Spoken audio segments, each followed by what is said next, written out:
Hey everyone, welcome to the RotoGrinders Morning Grind Podcast. I'm your host, Stevietpfl. It's Monday. It's December 21st. It's 2020. It's my stepmom's birthday.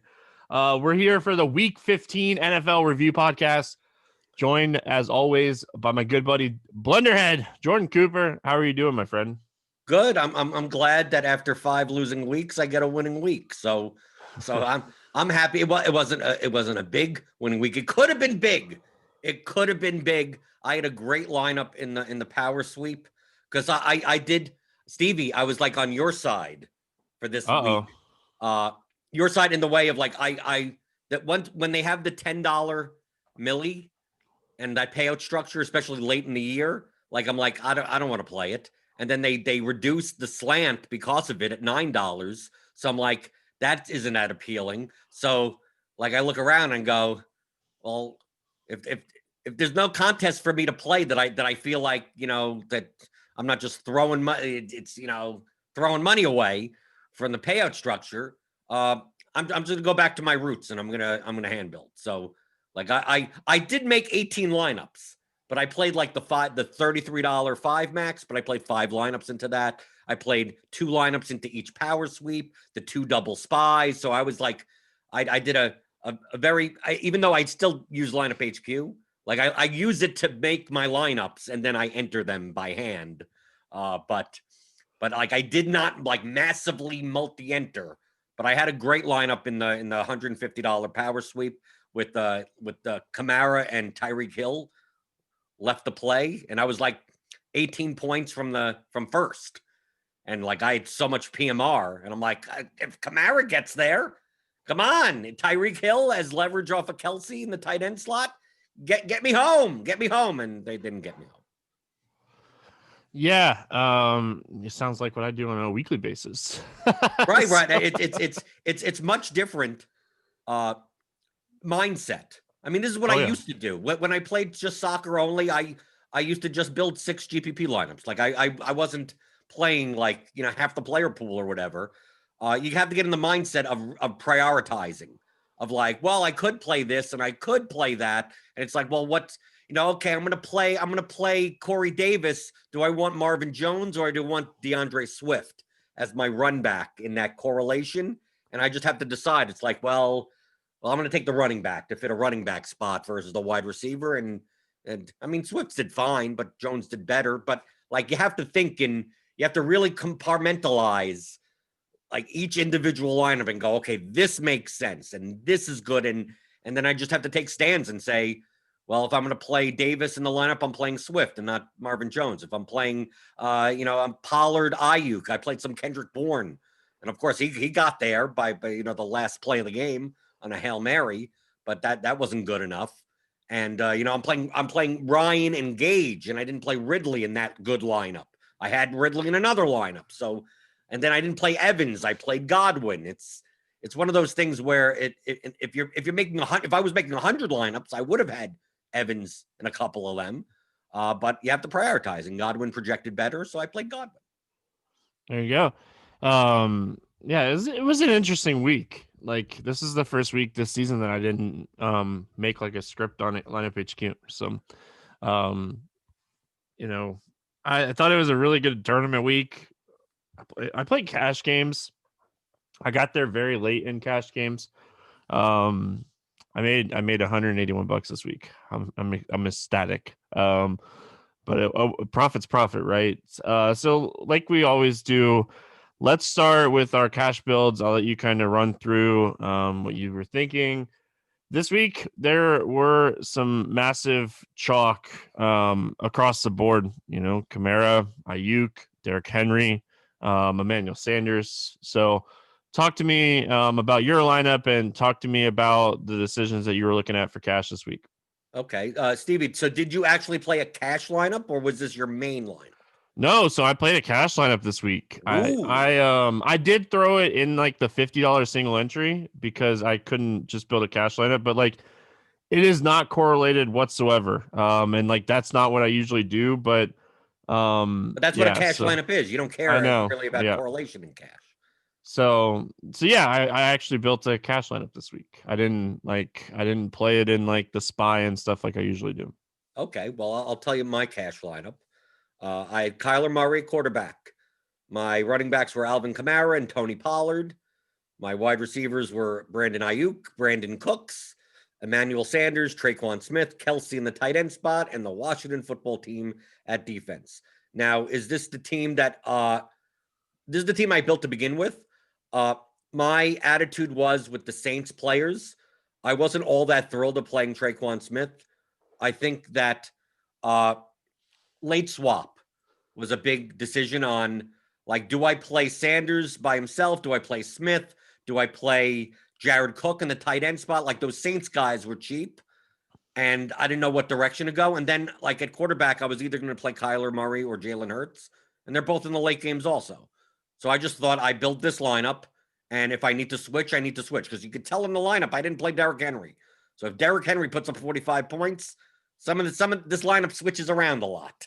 You know, I may take out Emmanuel Sanders. I may take out Kamara. I may switch some stuff around, but knowing that I'm fading Henry, like I'm playing as many late game players as I can, and then deciding what I want to do. I stood pat, but in cash, essentially at quarterback, you were probably playing a Russian quarterback. You can make a case that Mahomes was viable, but I mean, some people played Mahomes. But you're playing Lamar, Kyler, or Jalen Hurts in cash games. Then at running back, you were most definitely playing Kamara and Pollard. Once that Pollard news, the Zeke was inactive at 11:30, like Pollard Pounded it. You pounded Pollard everywhere. Pounded it. Like, that's one of those things that we were talking about last week, where like you overreact to late news and you pound Pollard everywhere. Anyway, keep going. Right. Well, we'll get to GPPs when it comes to Pollard, but in cash games, you should have played Kamara, Pollard. Now, outside of that, you could have played a 3 running back build with Henry. You could have not played Henry and played Fournette. He sucked out. He got 2 1-yard touchdowns to get there. Akers wasn't a priority, but I wouldn't call you nuts if you played Akers. Jonathan Taylor, like Taylor and Akers, they were priced up enough with the ambiguity of their roles that I don't know they were necessarily the best of cash plays for their variance, but I don't think you're nuts for playing either of them. And then at wide receiver, if you were paying up, you weren't paying up all that much. Like if you got to Hopkins, I don't know how you got there, but if you could get there, you paid for Hopkins. I thought even if you paid for Ridley, I think that's fine. It depends on your construction. Like you could pretty much only get 2 of the high price players, like Henry or a high price wide receiver or Kelsey. And there were enough wide receivers in the mid range that I didn't see a need to prioritize an 8K level wide receiver. So most probably you paid for Ayuk at the highest. And some people play T.Y. Hilton in cash. I didn't get that at 5,500 for the fragility of his projection, but he ended up being popular. But I mean, I preferred Brandon Cooks in that range, and that's why I played Brandon Cooks, even though he was low owned in cash. At the cheap range, though, I thought Gage, if I could play Gage over any of the cheap wide receivers, I would have, but I wasn't able to. And I thought he was a good play. And then you got Lynn Bowden. He opened up at lock at 90 minutes before lock also because basically all the Dolphins were inactive. You had Gesicki, Parker, and Grant. Basically, who else catches the ball for the Dolphins? Like Lynn Bowden becomes like the number 1 wide receiver for the Dolphins. Horrible game environment, right? But at his price, why not? But at that range, you could have played Bowden, you could have played Gallup, you could have played Denzel Mims, you could have played obviously Emmanuel Sanders with Michael Thomas out, Traquan Smith, at tight end. I mean, I'm looking down at the wide receivers. I mean, some people played McLaurin. I kind of get that, or Allen Robinson. I don't think that's nuts, or Corey Davis. That's not nuts. And then at tight end, you either paid up for Kelsey, or you paid down for Cole Kmet or Jared Cook or someone like that. At that point, it doesn't matter. If you played some other tight end at around the 3K range, like they're about all the same, right? It didn't really matter all that much. And then at defense, probably Seahawks, Washington, You probably didn't pay up for the Rams.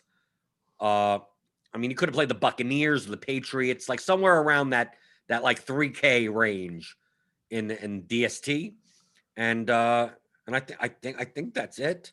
If I didn't mention someone, I don't think they should have been in your cash lineup, right? Some people played J.K. Dobbins. I thought that was thin.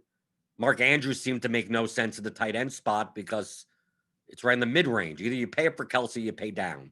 It was one of those types of things. But is there anyone that I didn't mention that's in your cash lineup?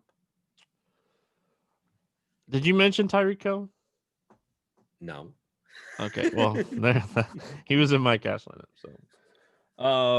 So I had Hurts, Kamara, Pollard, and then I had Cam Akers. I couldn't get off Cam Akers, man. I wanted to so many times yesterday morning, but and he had a touchdown call back. He got hurt in the first half. It was a mess, but either way. And then I played Cole Kmet.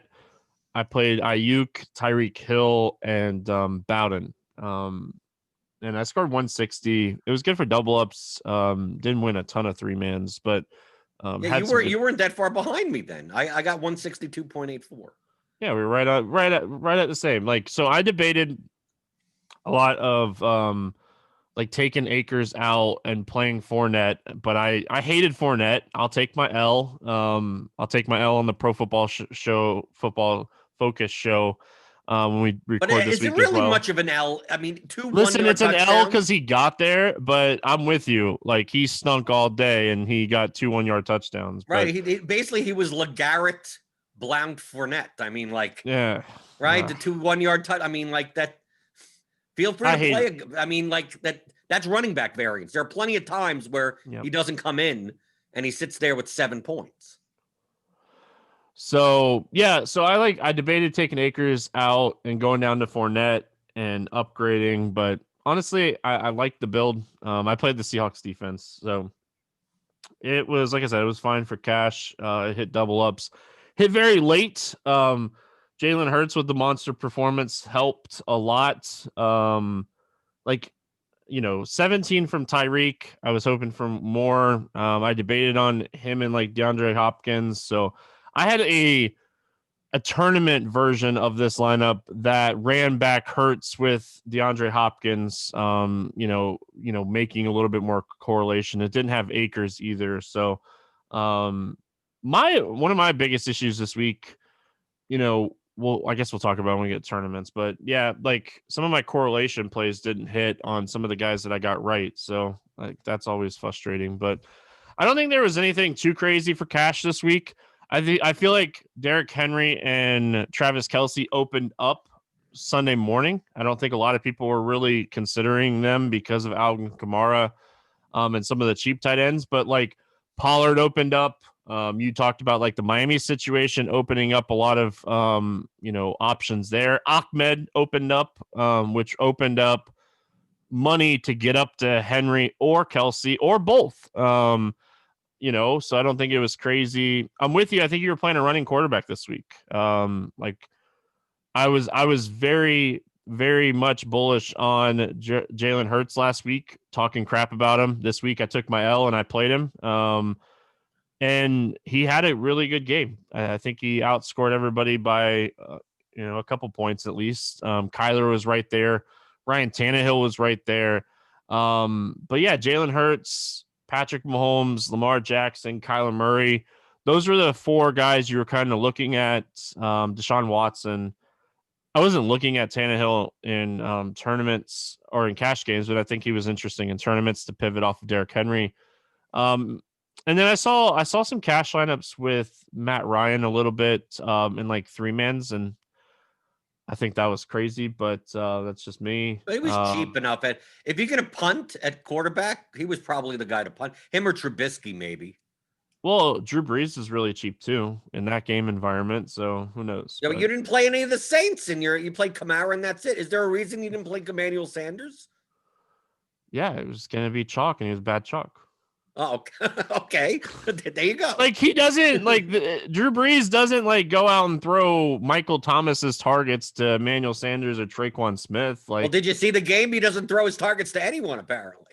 Like if there, I watched the game. Like if anybody could have had a big game in that game, it was Jared Cook. Like a couple like passes go his way, he has a monster game. But I was like, the Saints can go off in this game, and it could be Murray or Kamara, or it could be Taysom Hill getting a couple rushing touchdowns deep in the red zone. So like, I just thought Kamara was the play. I even think he was the play in tournaments, but no, I was very, even in tournaments, I was very underweight on the passing game for the Saints. Well, I was the same way, but I mean, I'm just like when I see a guy that's going to be 50+% owned at 4,200, like I'm going to have to play a guy at that level. My concern in cash this week was I was not comfortable playing 3 cheap wide receivers.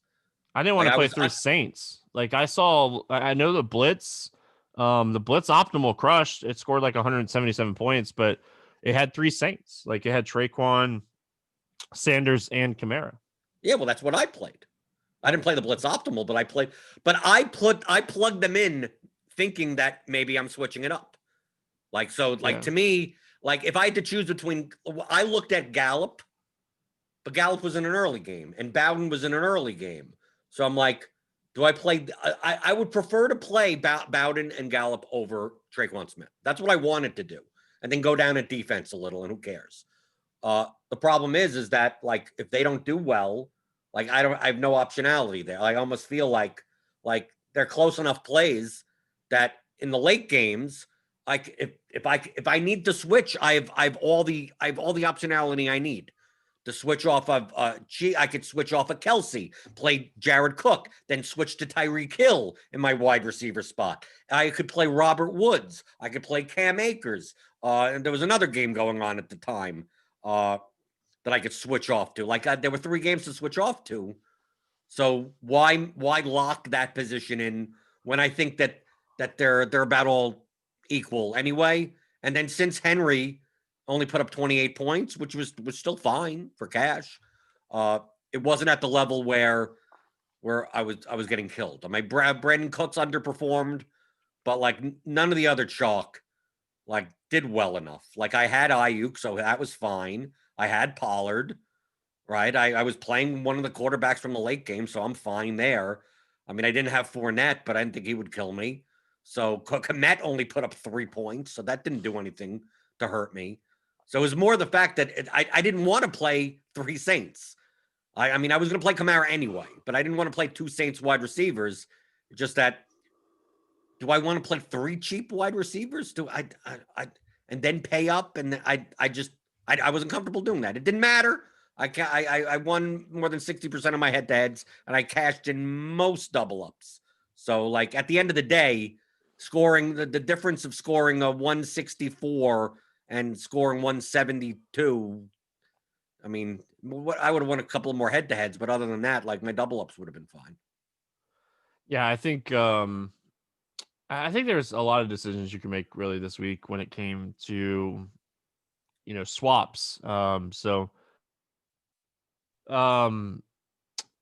I was looking really quick. But kind of looking through results DB and looking at like ownership and stuff in cash games, I feel like it was right where it should have been. The $5 double up always, you'll see a lot lower ownership on everybody really. You saw a little bit more Jonathan Taylor and Cam Akers, T.Y. Hilton in the cheaper double ups, but you look at like the $100 massive single entry double up, 85% Kamara, 65% Ayuk, 61% Henry, 57% Samuels, 41% Pollard.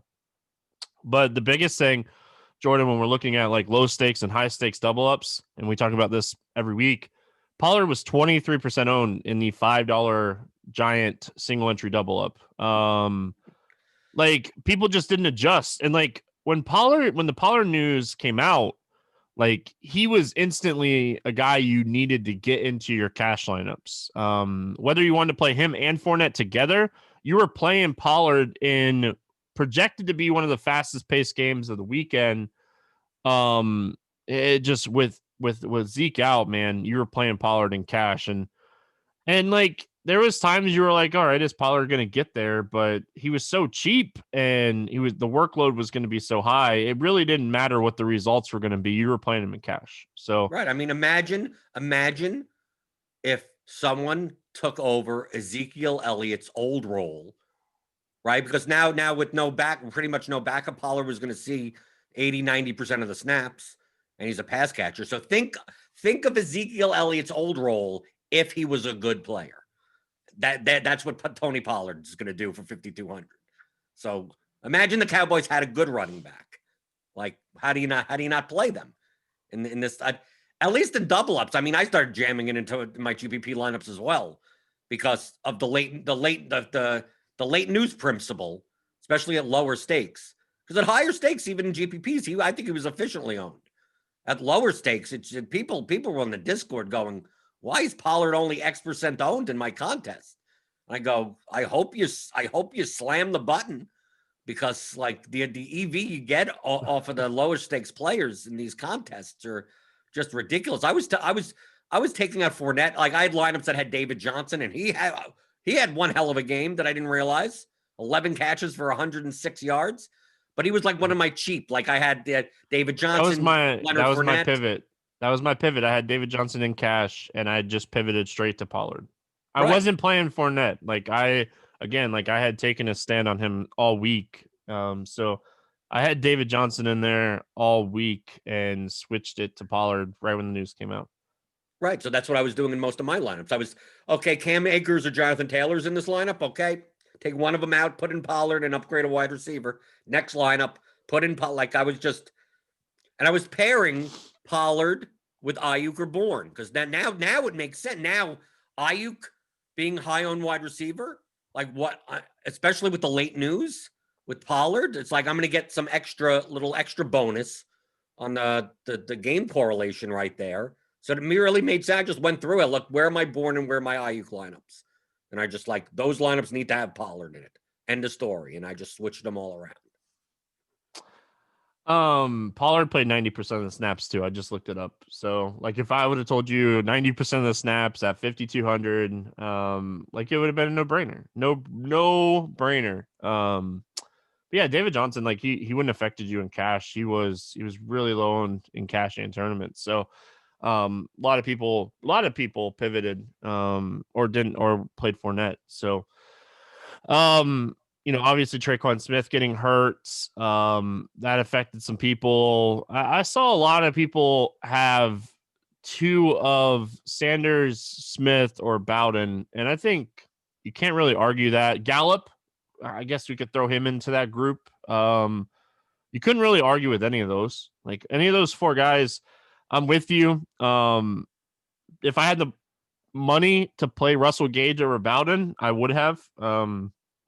I flirted with taking Cam Akers out and playing David Johnson and taking out Bowden and playing Gage. But when the news came out with the Dolphins, it was hard for me to get off Bowden too. It was going to be a competitive game. Miami has a chance to make the playoffs, and he was the only guy that was going to be out there catching balls outside of Mac. So anything else or cash games that you wanted to go through here? No, but I mean, I just transitioned directly into GPPs. Like, this late news stuff. I mean, the main event millionaire. I have the main event millionaire, which is the $1,500 millionaire, which is the high stakes millie. And then compared to the other contests, like Bowden was 24% owned in the big millie. He was 12% owned in the play action. Pollard, 31% owned in the big millie. 9% owned in the play action. 12% owned in the little millie. This is the main reason. Like, 31% ownership for Pollard, that's about efficient. I think, like, if you were in the $1,500 millionaire and you played Pollard, like, okay, he's one of the highest owned. Kamara, Pollard, like, that was the combination. But, like, if you were playing the lower stakes contests, like, don't go, like, it. So many people, one of two things happens. One, people don't pay attention to inactives, and they just leave the lineups the way they are. So they don't even know. And then number two is that they're building lineups based on content. So just like at RotoGrinders, like there's going to be no article on RotoGrinders that said Tony Pollard's a good play, right? Or Lynn Bowden's a good play, because how do you know that until 90 minutes before the slate? I mean, like there's just no way to prepare for that 5 days in advance. So you want to take advantage of that. So if you were playing 50 lineups in the play action, if you were playing at the lower stakes in the millie, like even in the Discord, I was saying, like, be more inclined. It doesn't mean you play 100%, although you could, but be more inclined. If you're thinking in terms of, oh no, Pollard's going to be chalk. No, he's not. So be more inclined to just go. If you played more of them than you should have, that in the long run, you're more likely. We have NBA coming back. We have the same thing. 10 minutes before lock, something happens. Be more inclined to jam that guy in and jam whoever benefits. And sometimes it doesn't work out. You're right. But over time, that guy in NBA probably should be 80% owned, and he ends up being 35% owned. And that's just massive expected value right there.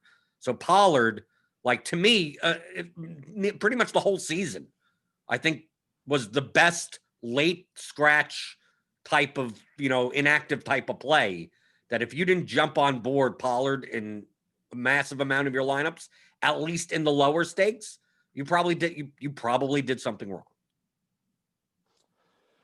Yeah.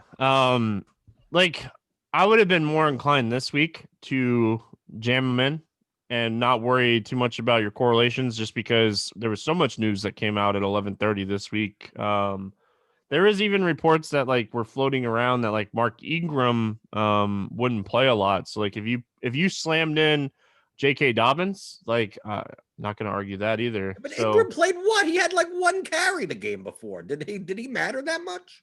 he didn't. But I'm saying, though, like, it was just, that was part of the news that came out. I'm just saying, like, there was so much news that came out at 11:30, the Dolphin situation, the Dallas situation. Like, this was a week to team jam it in. And like you said, like, the 20 entry max play action that a lot of people probably build early in the week or Saturday night, 9% owned. That's just absurd. How is he 9% owned? It's stupid. Yeah, so like if this news, Stevie, if we knew, if the Cowboys on Wednesday said Ezekiel Elliott will not be playing on Sunday, Tony Pollard will get the start, how long do you think he would be in those contests? He'd probably been the highest owned. Right. Like, he'd probably be 40, 50% owned. Yeah, you look at like Alvin Kamara, that news came out, Friday, that Michael Thomas wouldn't play. He was 35%. Leonard Fournette, that news came out Wednesday or Thursday, and maybe even, I think it was Wednesday. So, and like Fournette was 21% owned. So, you honestly too, like, and I know we talk about this all the time, you have to know what contest you're playing in. Like, when you're building lineups, like, also know what contest you're playing. Like, if you're building a 20 entry max script for the play action, it could be one that you could, you think is like super chalky, but you open it up and you're like, oh man, Tony Pollard's only 9% owned. Like, dang, I should have played 40 instead of 30. Like, so know what contest you're in. Like, that play action contest is never going to have the same type of ownership as pretty much anything over $100. So any $100 tournament, single entry, mass multi-entry, it's never going to have the same kind of ownership. And like, we talk about the slant all the time. Like, the slant is sharper. Like, the slant, Pollard was 25% owned, but there's always an edge in that play action $3 20 entry max tournament on DraftKings. And honestly, it's one of the better payout structure tournaments, too, that you can, build a bankroll with and learn how to mess around with lineup HQ to get 20 entries in there. So, there wasn't a ton that stood out to me this week when I was looking at it this morning. One of the biggest ones to me when I was kind of looking through things, was Derrick Henry. Like, I saw like the Derrick Henry ownership and, knew that he was going to be like super popular, and we kind of knew that. But like the Lions were very much under-owned to get different with your Derrick Henry. And one of the other things that I kind of noticed with like Derrick Henry, like if you love Derrick Henry and you didn't love running it back with the Lions, like people didn't even run it back a ton with the defense. Derrick Henry was like one off, like central chalk. And I love the fact in the main event, Derrick Henry was 24% owned, and it was one of his lowest ownerships as far as like tournaments go, because we talk about it every week. Derrick Henry needs a monster running game to get there. And like, I don't even know technically if his 28 points is technically getting there at his price this week with so many guys doing well.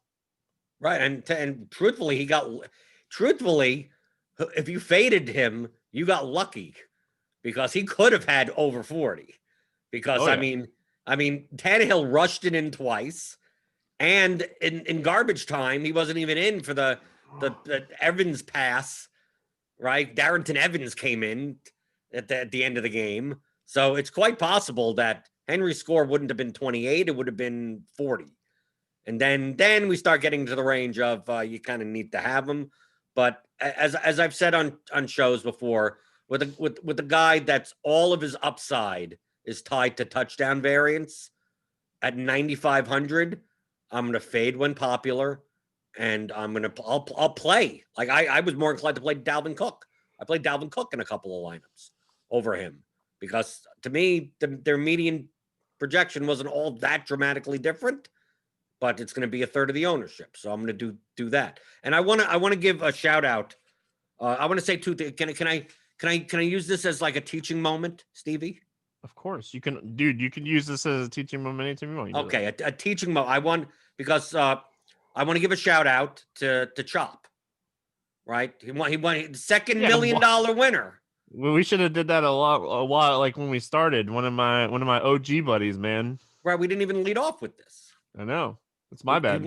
He won the fan championship Millie on FanDuel, which is his second. He won the first week last year, the Millie on FanDuel.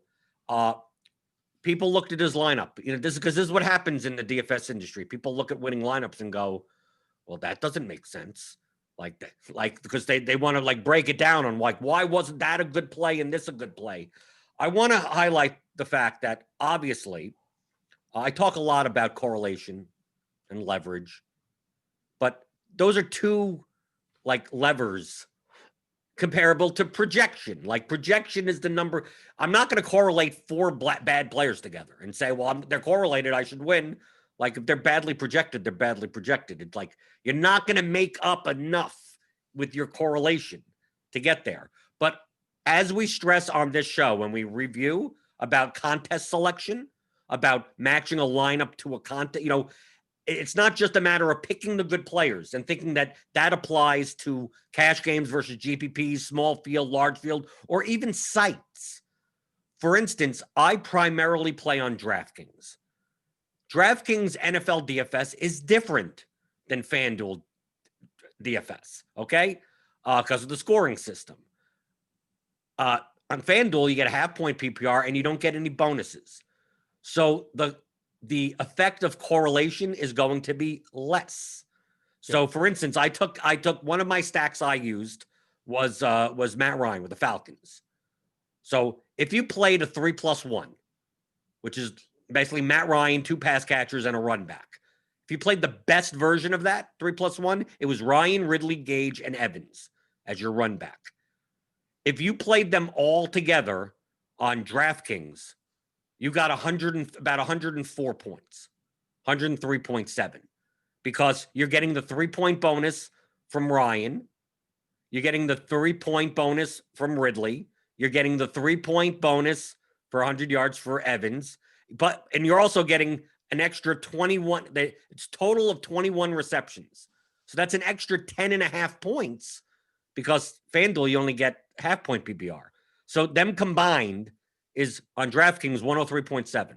On FanDuel, that whole stack is 84.2.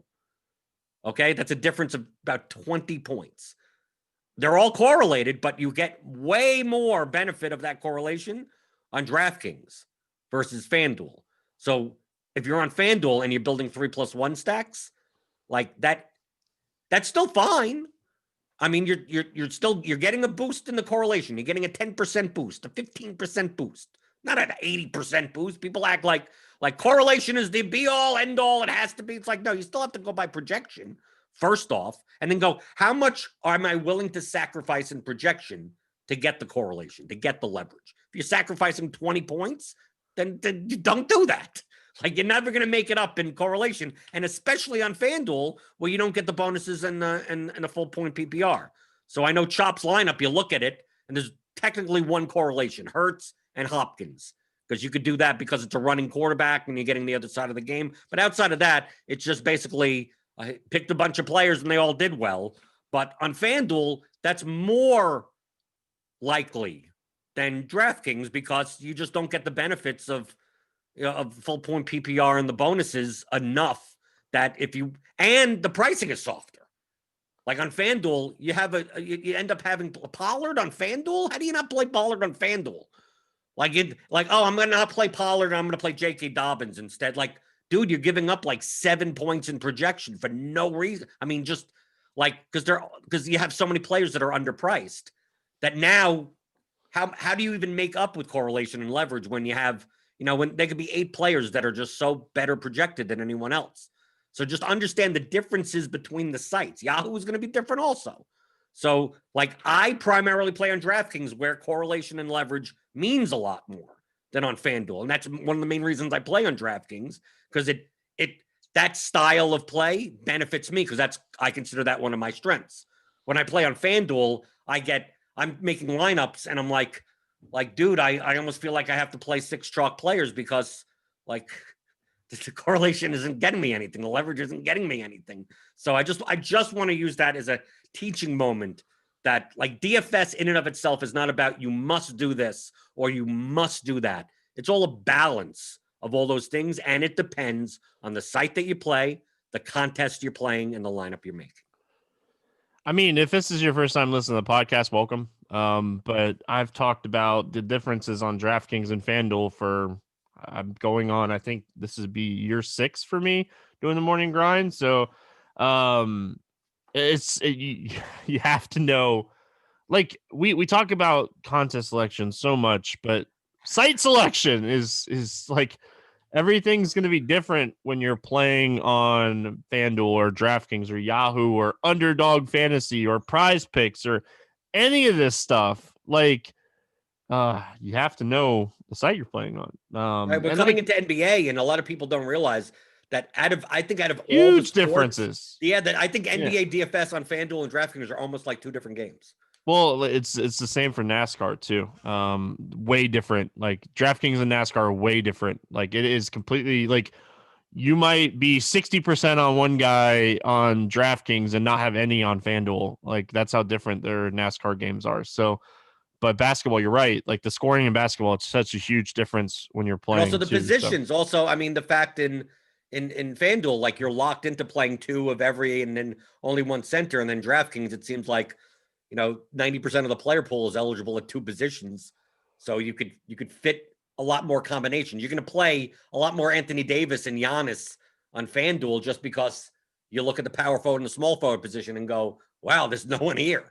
Right. And just, you're going to have to play him there more so because of what it is. And then on DraftKings, a lot of times with the PFC, you're playing like 4 centers in your lineup, technically. And you can't, and all those 4 players on DraftKings are only center eligible on FanDuel. So like you'd listen to Crunch Time with Mean Z and Roth, and to be talking about, okay, well on DraftKings you're going to be playing basically these 4 centers, and then on FanDuel it's like feel free to pick one of them because you can only play one, and then you're playing this garbage small shooting guard that you would never play on DraftKings only because, he's 3,500 on FanDuel, and you're better off just punting that position. So it's like it's a very different game. But even in NFL with the scoring systems different, there are still nuances where the choices you make are going to be somewhat different depending on the site that you play. I'm so curious if Robert Woods is the last piece into this lineup for Chop. Like, I see so many things that make sense in this lineup. Marvin Jones, if Tennessee got up, obviously that makes sense. Hopkins with Hurts. The cheap running backs, David Montgomery is as low owned as he was going to be, but like Robert Woods is a guy. Like I wasn't on Robert Woods at all. I wonder if he was like the last piece in of this lineup. So, or it could have been. It could have been. That could have been. Well, you already had Hopkins in the lineup. That could have been. I mean, it could have been a swap because he had the Rams defense. Maybe he was there a high priced receiver that could have been. I mean, who knows? I mean, maybe Jared Cook was in the tight end spot and Tyreek Hill was in the wide receiver spot. You don't know. I mean, Chubb does late swap. I mean, the last time he won the Millie, I mean, he late swapped the block. Right, that was the lineup I remember because he was on the Sweat Show, and it was like he had Golladay in, and he switched Golladay to Godwin because Godwin was like the wide receiver chalk of the slate, and it was about the same price, and he was leading, he was in first place, so he's just like, well, I'm just going to block Godwin. So I don't put it past Chop that the lineup that we're looking at is not necessarily the lineup that he started with. Yeah, like he needs a David Montgomery jersey. That was his difference maker, man. But yeah, going back to looking at results DB and looking at like DraftKings, again, congratulations to Chop, one of the OGs.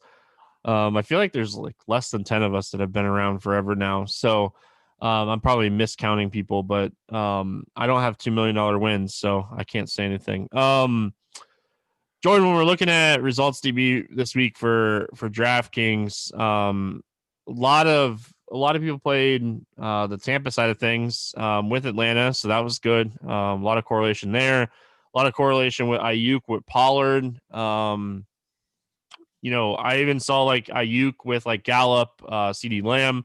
Like the correlations this week, I think it was a lot of like the games kind of stunk. Some of the games kind of stunk, and like correlation kind of built itself this week. Or people are getting a little bit smarter as the season's kind of gone along here. But was there anything that you were looking at that you were like, huh? I think in general the Falcons Buccaneers game was underowned. To me, it made sense to play a Falcon on the other side of Fournette. Like that was my original plan when it came to, my Pollard lineups, right? I started switching over Fournette into Pollard, and I didn't mind Fournette as much as now as a leverage play. Like, because remember, I was hand building for more higher stakes contests. Yeah. So I know that Pollard's ownership is going to come up and Fournette's ownership is going to go down.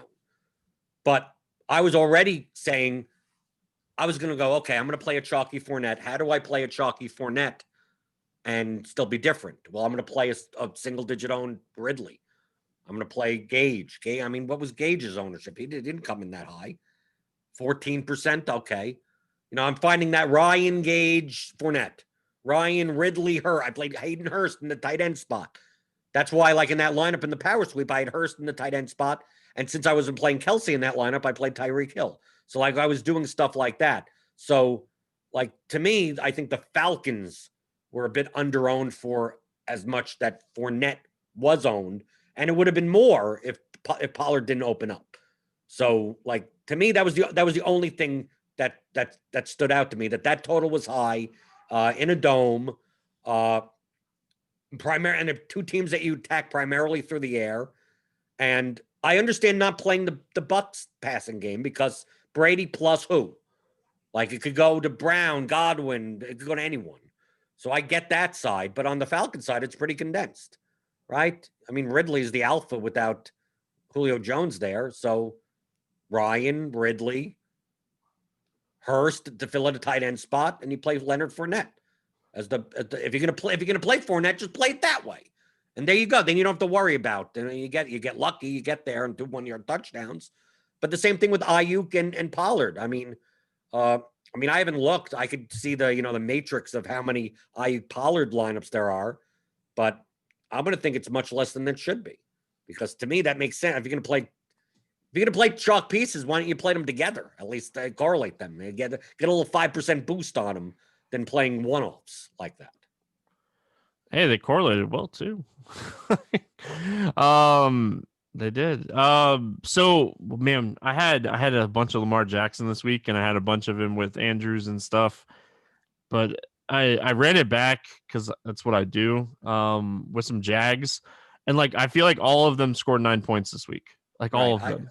I actually played a Lamar naked lineup. I did. This was one of the first. It made sense to do it though. Like I had a couple too. I'm not gonna lie. Like I had a couple Lamar by himself lineups, with no run backs on either side. So, but I feel like that's what you have to do sometimes when you're like stacking against the Jags, because I feel like it's come to the point where it's impossible. Like I don't even think we can trust like Robinson anymore. Like because he was getting some shared snaps this week too. So it's just like, all right, I think I'm done running it back with Jacksonville after getting 9 from everybody this week. Well, you also have to realize now with the Jaguars, they're going to do their best to completely lose the next 2 games. Well, duh, the Jets won. What were they thinking? I lost my football How picks. stupid is that organization?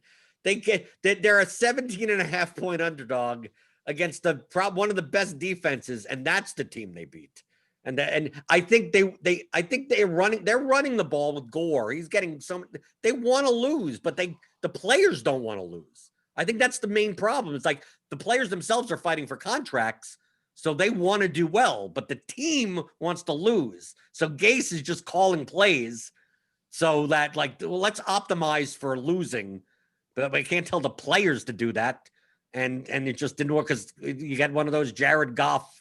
He golfed it up, and that's what happens with Jared Goff. That was a big loss for that team too. The Rams, like they would have been tied with the Seahawks at 10-4 in the NFC West. Like the Seahawks are on cruise control now, so that was a big loss. So, Jordan, I don't really have anything else, man. Like I feel like, this week in general, there wasn't too much craziness.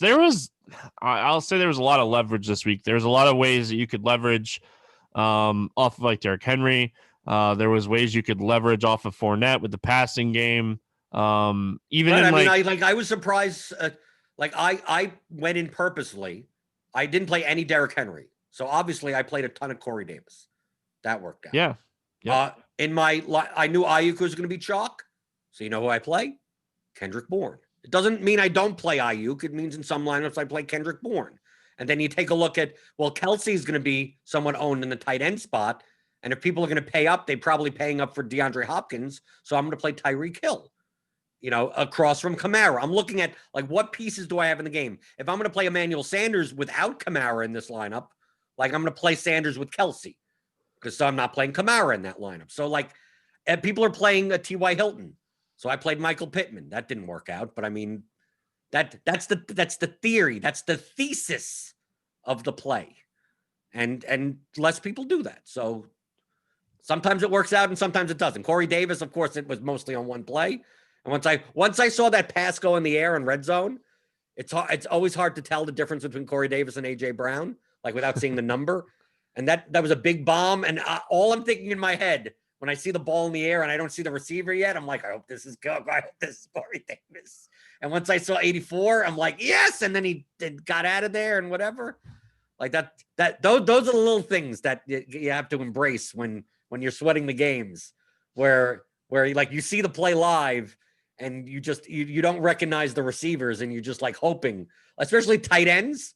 That's the biggest tilt, Stevie.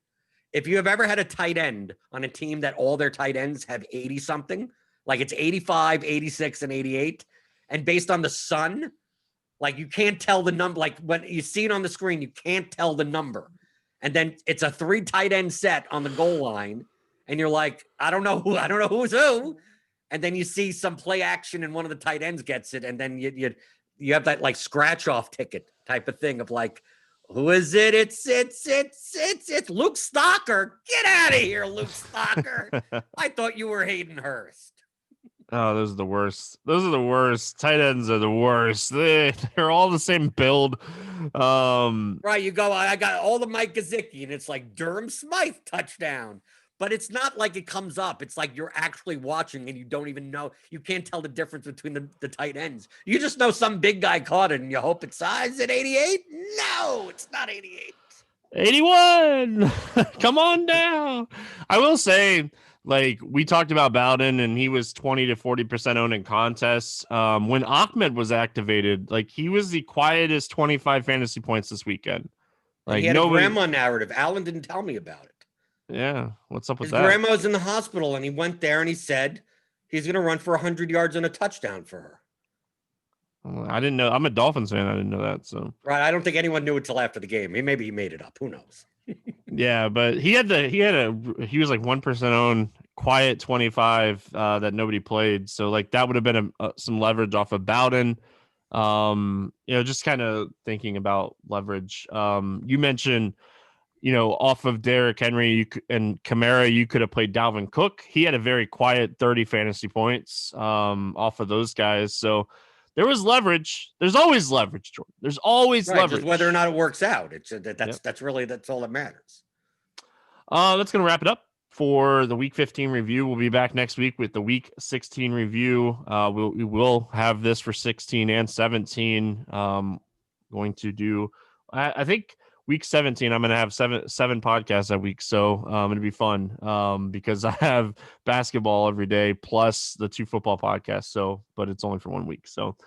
We'll be back tomorrow. 2-game NBA slate. We're bringing on the Chief. Me and him are going to talk about it. There's a lot to talk about for a 2-game slate with Dennis Schroeder banged up. And is Wiseman going to play? And how are they going to approach that? And we talked about FanDuel and DraftKings differences. If you want to laugh, go open up who you got to play at center on FanDuel tomorrow for the 2-game NBA slate. So we'll be talking about all that stuff on Tuesday. As always, appreciate Blenderhd for stopping by and giving us the goods here on the podcast and breaking down. If you want to get into more of this kind of thinking and, break down stuff a little bit different, make sure you check out the Theory of DFS Masterclass over there.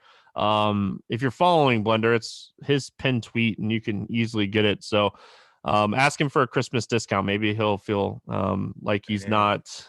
He's like, nope. Hey, I tried for you guys. It's worth the money. Check my Twitter. I may decide to be nice, and maybe I'll get a $10 something. Listen, it's worth the money. Check it out. You're gonna get a lot more than just, hey, play this guy and play that guy. Play whoever you want. That's it for Monday. We'll be back tomorrow talking NBA. Good luck in your contest. We'll see you then.